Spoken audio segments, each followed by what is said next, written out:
खबरों के निष्पक्ष विश्लेषण के लिए सब्सक्राइब करें Jantantra TV and press the bell icon. Never miss any update.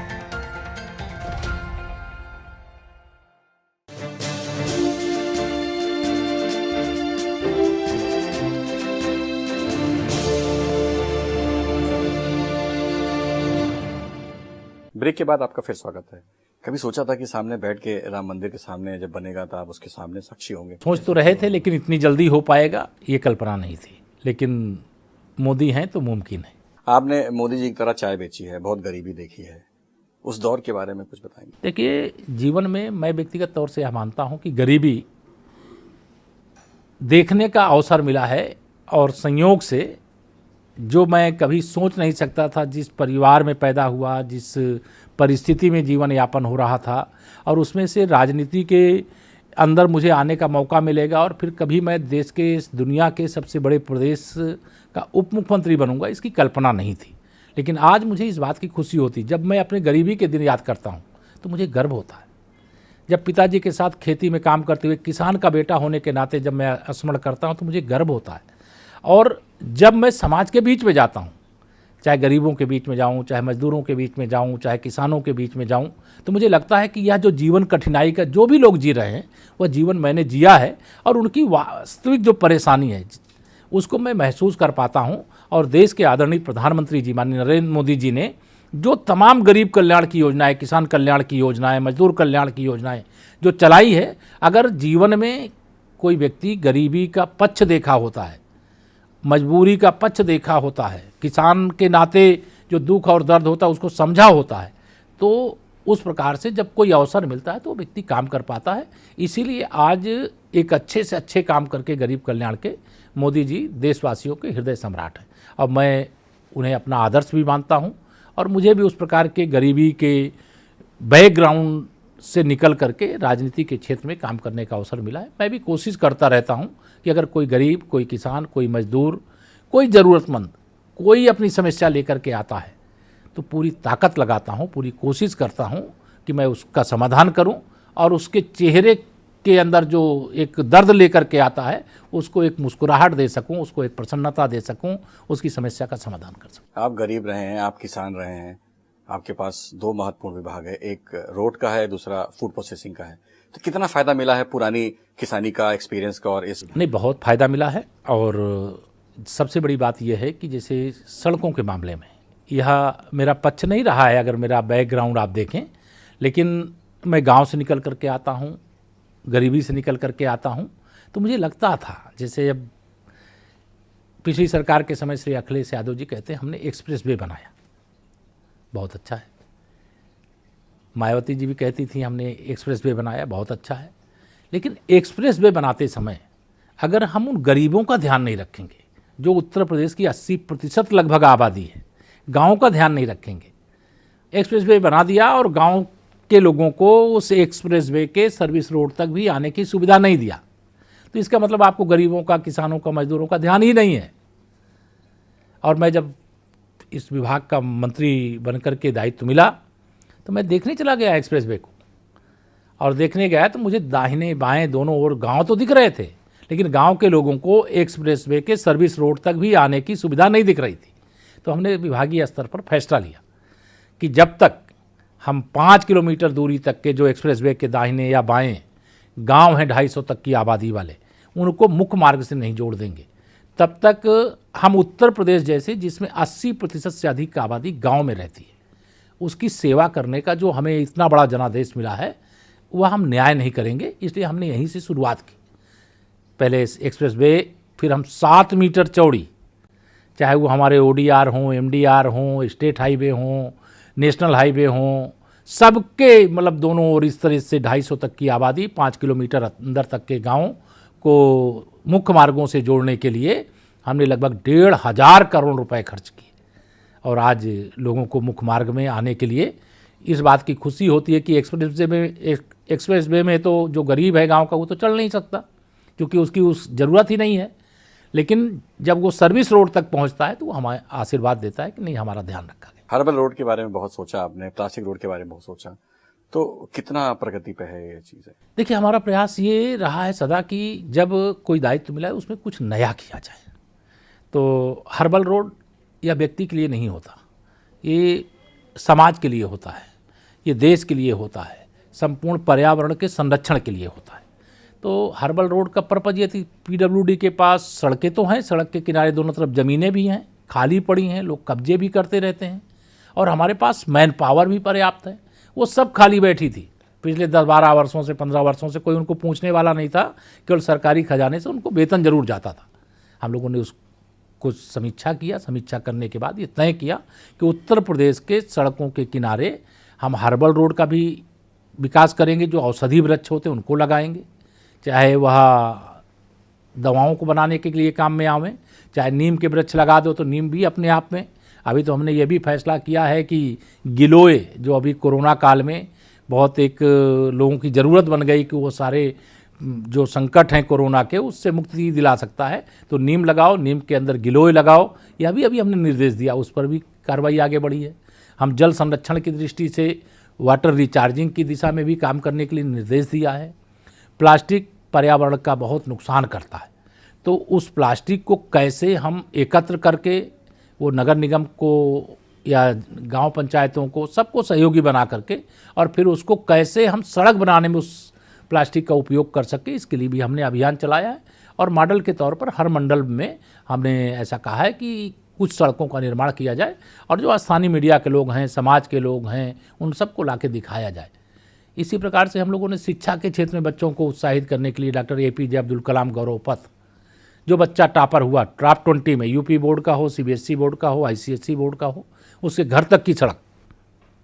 PWD बनाता है, उस बच्चे का नाम लिखता है उस बोर्ड में, और जिस विद्यालय से वो पढ़ करके टॉप करता है उस विद्यालय तक की सड़क नहीं तो उस विद्यालय की सड़क भी हम लोग बनाने का काम कर रहे हैं। ऐसे अनेक हम लोगों ने प्रयास किए, जिसमें जो देश के लिए बलिदान होने वाले सैनिक हैं उनके घरों तक के मार्ग जय हिंद विजय पथ के नाम से बनाते हैं। जो खिलाड़ी हैं हमारे उत्तर प्रदेश के प्रतिभाशाली, उनके घर तक का जो मार्ग है वो मेजर ध्यानचंद जी के नाम से विजय पथ के रूप में बनाने का काम करते हैं। उन खिलाड़ियों का नाम लिखना, उन बलिदानियों का नाम लिखना, और जब संकट आता है देश के ऊपर, पुलवामा पर इतना बड़ा अटैक हुआ, उसका वर्णन करने की आवश्यकता नहीं, लेकिन समाज जाने, हमने लोक निर्माण विभाग के माध्यम से ऐसे बलिदानी परिवारों के लिए एक व्यवस्था की थी। सभी लोगों ने अपना 1 दिन का वेतन दे करके ऐसे बलिदानी परिवारों को जितना जिसके हिस्से में आया वह देने का काम किया। जो बलिदानी सैनिक हैं, अगर वो शादीशुदा होते हैं तो आधा पैसा उनकी पत्नी को, जैसे हमने 22-22 लाख रुपए एक बलिदानी सैनिक के परिवार के लिए व्यवस्था की थी, तो 11 लाख रुपए बलिदानी सैनिक की पत्नी को और 11 लाख रुपए उनके माता पिता को, इस प्रकार से देने की व्यवस्था भी की थी। कोरोना काल था, हम लोगों ने सोचा कि इस समय हम क्या करें, हमारी पूरी मैन पावर इस समय काम चल नहीं रहा, तो इस समय लोग भूख से, प्यास से तमाम कठिनाइयों का सामना कर रहे हैं। तो हमने उत्तर प्रदेश के हर जिले में, बहुत चर्चा रही है आपकी कम्युनिटी किचन की, हाँ, हर जिले में कम्युनिटी किचन का संचालन करने का काम किया, जिसमें भोजन हो, राशन हो, पानी हो, दवाई हो, चप्पल हो, कपड़े, जो भी ज़रूरत का सामान है, सबके सहयोग से उसको संचालित किए। और मैं समझता हूँ कि इस प्रकार से काम सरकार, पूरी सरकार लगी थी, लेकिन विभागीय स्तर पर और बिना सरकारी खजाने के पैसे का उपयोग किए समाज और स्वयं के लोगों ने, अधिकारियों ने, कर्मचारियों ने अपना योगदान दे करके सेवा की। तो ऐसे तमाम अभिनव काम हम लोग करते रहे और करते हैं। तो ऐसे ही फूड प्रोसेसिंग सेक्टर में भी अनेक योजनाओं को चलाने का काम किया, और उन योजनाओं के माध्यम से गांव-गांव में रोजगार सृजित हो रहे हैं। और आने वाले समय में मैं समझता हूं कि चाहे लोक निर्माण विभाग के माध्यम से, चाहे फूड प्रोसेसिंग, हमारा जो खाद्य प्रसंस्करण विभाग है, उसके माध्यम से हम लाखों रोजगार सृजित किए हैं और आगे उसके सृजन का काम चल रहा है।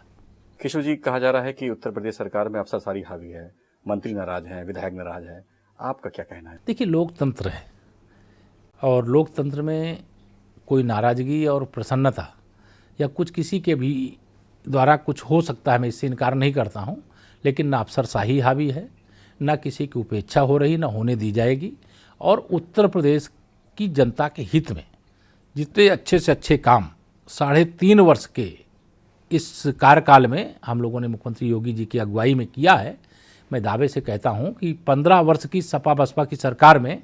3.5 वर्ष में जितना हम लोगों ने किया उसका आधा भी काम नहीं हुआ था। अगर वो काम किए होते तो शायद हमारे लिए काम करना बाकी नहीं रहता। आज उत्तर प्रदेश के हालात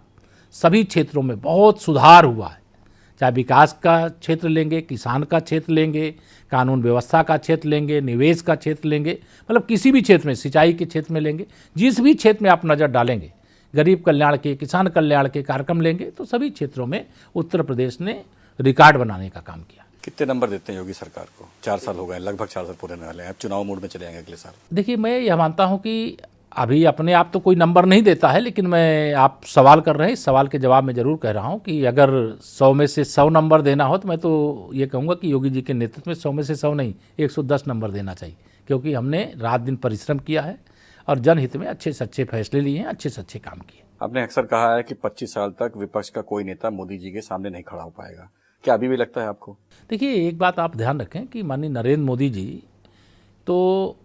भारत की ही नहीं, पूरे दुनिया के सबसे लोकप्रिय नेता हैं, और भारतीय जनता पार्टी भारत की ही नहीं, पूरे विश्व की सबसे बड़ी पार्टी है और सबसे मजबूत संगठन जमीनी स्तर पर हमारा है। मैं केवल इसलिए नहीं कहता कि हम लगातार सरकार में रहेंगे, जनता हमें आशीर्वाद देगी, जनता की हम ईमानदारी से सेवा करेंगे, और जो सपा बसपा कांग्रेस के शासनकाल में, चाहे केंद्र में चाहे प्रदेश में, जो इनके गलत कार्य रहे हैं उसको हम भूलने नहीं देंगे। वो सोचते हैं कि जनता को भूल जाने देंगे, लेकिन हम भूलने नहीं देंगे। समाजवादी पार्टी के समय की जो गुंडागर्दी थी, जो भूमाफियाओं के द्वारा ज़मीनों पे कब्जे थे, जो पुलिस और थाने समाजवादी पार्टी के कार्यालय के रूप में परिवर्तित हो गए थे,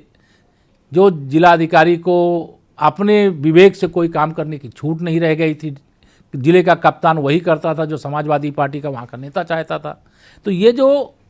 गलत काम सपा के सरकार में, वही बसपा के सरकार के समय में जो भ्रष्टाचार हुआ है, केंद्र में कांग्रेस की सरकार के समय में जो 12 लाख करोड़ से अधिक का घोटाला हुआ है, सीमाएं असुरक्षित पड़ी थीं, एकदम सब भगवान भरोसे पड़ा था। तो यह चीज़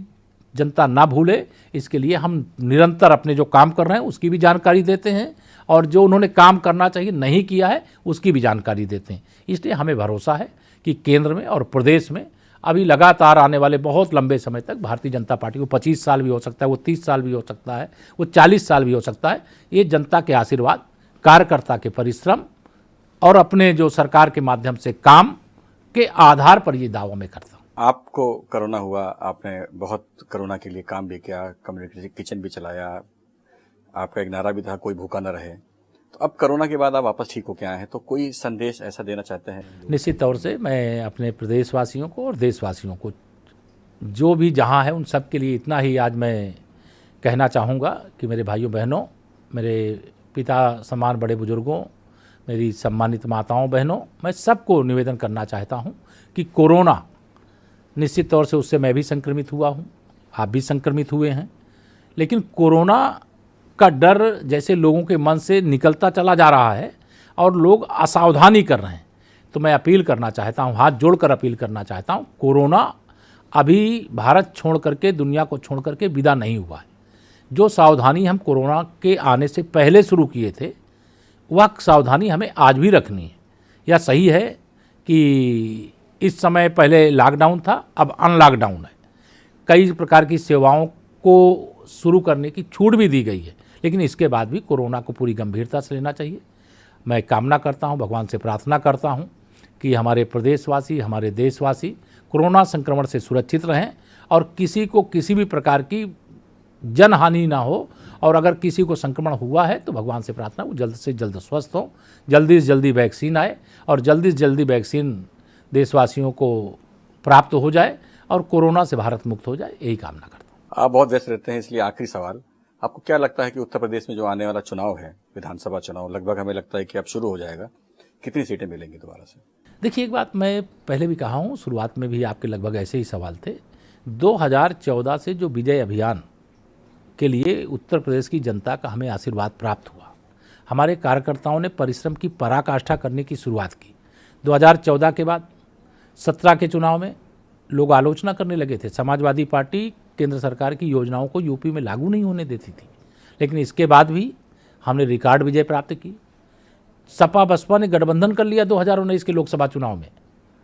हमारी तो 5-7 सीटें ऐसी थीं जिसमें कुछ चूक हो गई, अन्यथा हम फिर 70+ सीटें उतर, लेकिन 64 सांसद भाजपा गठबंधन की ओर से जीत करके जाते हैं, 51% वोट प्राप्त करते हैं और सपा बसपा के एक होकर के लड़ने के बाद भी, तो जब हम 14 में विजय प्राप्त किए, जो 17 में विजय प्राप्त किए, जो 19 में प्राप्त किए, वह विजय हम का जो अभियान है उसको 2022 में भी दोहराएंगे और रिकॉर्ड विजय 2017 की तरह 2022 में भी प्राप्त करेंगे। और फिर 24 का लोकसभा चुनाव है, तो एक तरह से 2022 के विधानसभा चुनाव से 2024 के लोकसभा की भी तैयारी रहेगी। तो मुझे उत्तर प्रदेश की जनता पर, उत्तर प्रदेश के एक एक कार्यकर्ता पर विश्वास और भरोसा है कि हम अपने कार्यकर्ताओं के परिश्रम के बल पर और जनता के आशीर्वाद से 2022 में 2017 दोहराएंगे। तो ये थे उत्तर प्रदेश के डिप्टी सीएम केशव प्रसाद मौर्य जी, जिनका पूरा विश्वास है कि आने वाला जो चुनाव है 2022 का, उसमें फिर भाजपा की सरकार बनेगी। मिलते हैं अगले प्रोग्राम में किसी और शख्स के साथ, तब तक के लिए जय हिंद।